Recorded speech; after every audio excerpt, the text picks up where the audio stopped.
திருக்குறள் அதிகாரம் 2 வான் சிறப்பு. குறள் 18.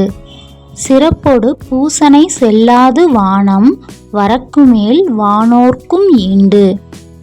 சிறப்பொடு பூசனை செல்லாது வானம் வரக்குமேல் வானோர்க்கும் ஈண்டு.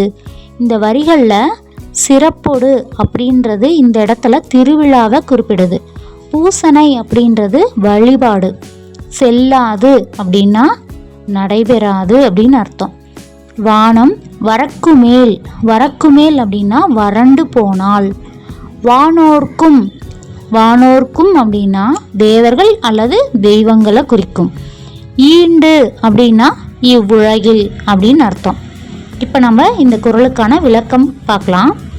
மழை பொய்த்து போனால் தெய்வத்திற்கு தினமும் நடக்கும் பூசனையும் நடக்காது, ஆண்டுதோறும் கொண்டாடப்படும் திருவிழாவும் நடைபெறாது.